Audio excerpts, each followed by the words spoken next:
Now, Idah Peterside, one of the candidates that have been cleared by by the NFF to contest. I mean, there are about 11 of them that have been cleared. Idah Peterside is one of them. Shei Akinwumi is also one of them. Shehu Diko, Alhaji Ibrahim Musa Gusau, and quite a host of them. That does look that name. That last two name you just mentioned. It's going to be almost impossible if that's not where the next president of the NFF comes from. I'm just saying. All right. Shehu Guso, I think if the election is held today, Guso is the president. If the election is held today. You think it's the favorite to win? I think that Shehu Akinwumi is the minister's candidate. That's the only strength he's got. Shehu Diko and Guso. I don't think that there's anybody that can beat Guso. All right, so like I said, 11 of them have been approved. Christian Emiro as well, who's looking the most qualified. If Christian Emiro gets up to 10 votes, I'll be amazed. Like that would be like a shocker for me. On paper, he's very qualified, though. Like he's the qualified guy, but knowing Nigeria the way things work, I think that some of his campaign does look like student union government campaign. He's not a politician. That's all I would say, and that's some of the things that we need to learn as we go. When we become academicians and technocrats and the rest, we should also understand what politics is, because it's good to understand how politics works. All right. So I mean, these candidates are gearing up for the elections. They're building up. Most of them are coming out to see what they will bring to Nigerian football if they get appointed as the president of the NFF. Now, this will lead us to Idah Peterside, who came out to say, one of the catchy things they said recently, that if you don't know how to sing the national anthem, you won't be allowed to play for the national team. And a lot of Nigerian football lovers picked on that, and I mean that was one of the least thing you should be focusing on. I mean, we are talking about how to grow Nigerian football, how to build Nigerian football. I mean, we've always talked on Idah Peterside. Of course, is an ex-international. He's played for the Super Eagles before and all that. But what do you make of that? Do you think the national anthem is that important? I mean, you could see national anthem is important. In as much as we've seen games, we've seen footballers when the national anthem is going on, how passionate they are, singing these national anthems, and the how would I put it, the excitement, the passion from their faces when the camera pans on them while the national anthem going on. You could be able to tell that these players are really passionate about the country and stuff like that. But using this as a yardstick for you to come in as the NFF president, for you to bring this kind of statement when other areas are really, really important. So do you think it was the right thing to come out to say for Idah Peterside, or we should just focus on other things, on how we should develop Nigerian football and also?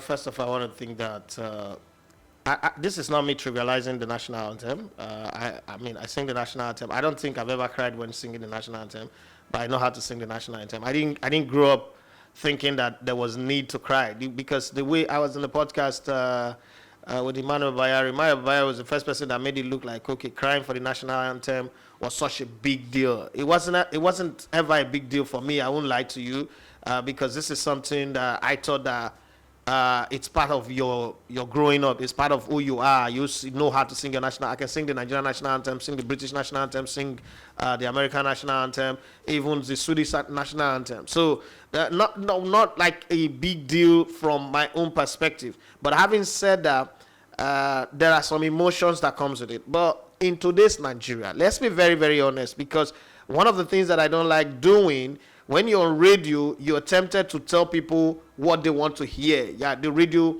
you're tempted to want to give the radio answer, but in your heart of heart, it's not true. Nigeria is not in a place right now for anybody to cry or get very, very emotional when you're singing the national anthem. That's a fact. I don't know how it is for other people, but those people who said that yesterday they were in the national team and when the national anthem is sang, they cry. I don't think they will cry today, because Nigeria is in a state of comatose, and that's the fact. It doesn't mean that we cannot dig ourselves or work our way out of it. Every other country that have been in the states that we are in today have worked themselves out of it. But when we say we need a new president of the NFF and we need new people, if I am Idah Peterside, who is marginally a minority in this conversation, because by playing for Nigeria does not even make you a majority in this conversation. And when we talk about playing for Nigeria, 1 cap or 2 cap does not really make you that super ex-international that we're talking. Even if an Okocha or an Amokachi or Isondolise is vying for this position, I would still consider them a minority.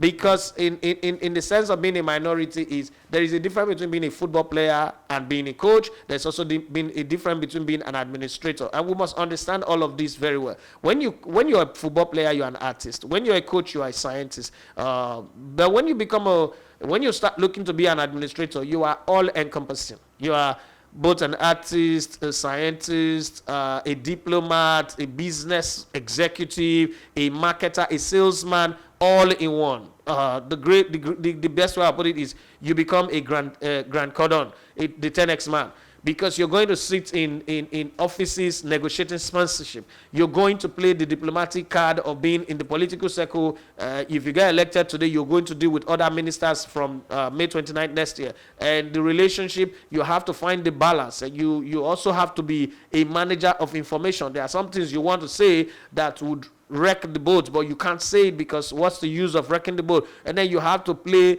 both sides at all time. All of these things footballers are not really trained and prepared to do. So if you come at, look at Samuel Eto'o. I'm sure Samuel Eto'o had all these plans of, changing the constitution, making sure that he wins, going from a football player to becoming a tyrant that he is right now.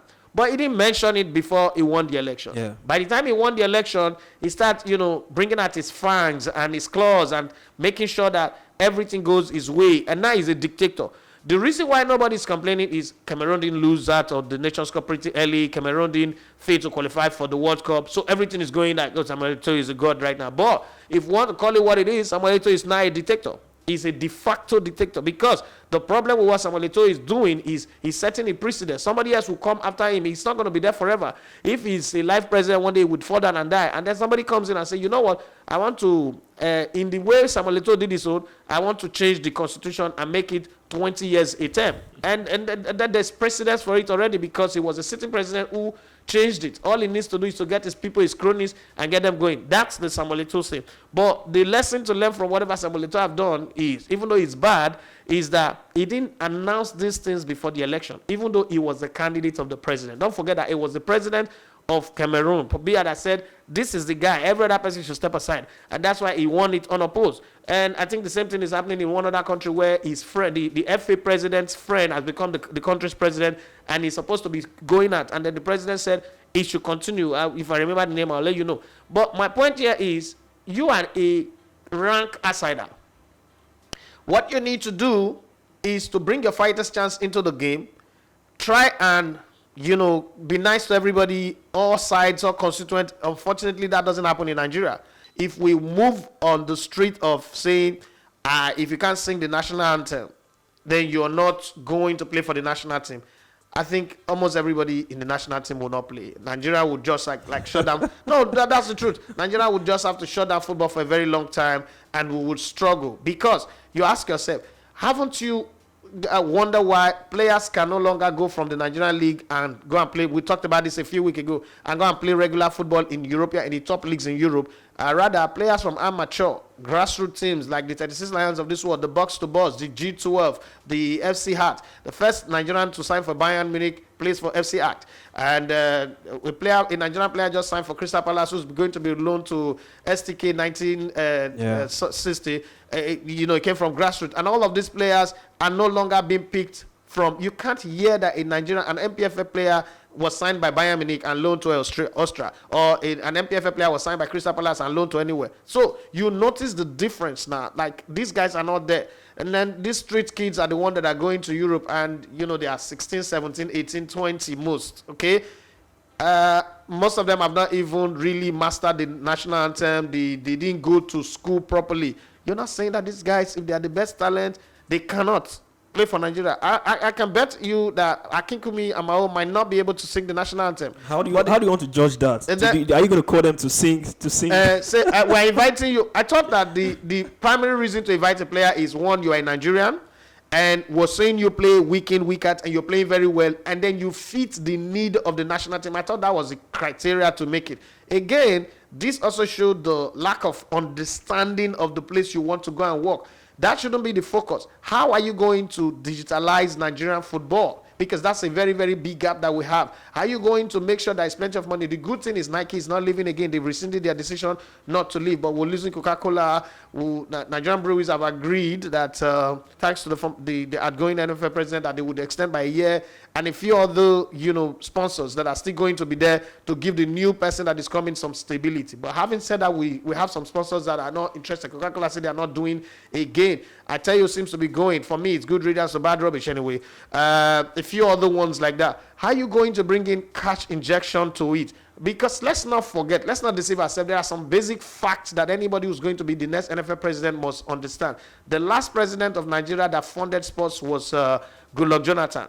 Buhari government have not funded sports at all. So there is not going to be a change. Now, one of the things you need to look at and look at carefully, critically, is how much money does an FA president needs to, or the board needs to run the NFF with our 11.5 team. And I say half because beach soccer, as far as I'm concerned, is considered as an orphan. Okay? When you put all that together, how much will it cost to run this team in their qualification, in the competition, and everything that they do? That's one. Secondly, how much will it take to run whatever developmental programs that you have? How do you bring it? What's the money coming from FIFA? Because almost everybody who's running for the NFF, especially from the ex-players' perspective, is that FIFA is giving us a lot of money and individuals are putting it in their pocket. Until you get there, nobody ever know the solution, the problem, until they get into power and then they realize. APC told us that they were going to fix our Nigeria problem in 6 months. We'll have power supply, roads, everything will be fine. In 7 years now, they realize that they keep borrowing and not fixing anything. They keep recovering money from everywhere, but it's not enough. You understand? They then realize that it's hydra-headed dragon. So I think that they should understand this. One other problem I have with Peterside is that I remember I was on a radio show in Port Harcourt, Sammy Wajia's show, and I asked him the question. Do you know, it's a simple, straightforward answer. Do you know how much the cash inflow into the NFF is and the outflow? How much the NFF spends on a monthly, quarterly, and yearly basis as against what comes in? So we know whether we are in deficit or we are in credit. So we know how to plan. He didn't give me the answer. He started saying, and what are your plans? He said he will give all the club money so that he can control them. Where are you going to get the money from? What they do in PSL. What they do in PSL is different. What we do here is different. Okay, the super sports that you work for, when they were sponsors of Nigerian League, they did not, there was not a weekend that they were able to broadcast 10 games. They never, ever, out of 380 games, they never broadcast up to 60 games in a single season ever for the many years that they sponsored it. So you have to put all that into consideration, that when you're coming and you're making these promises, how are you going to fulfill them? What are your plans? You've spoken to some people. They have agreed to engage. Engage in what way?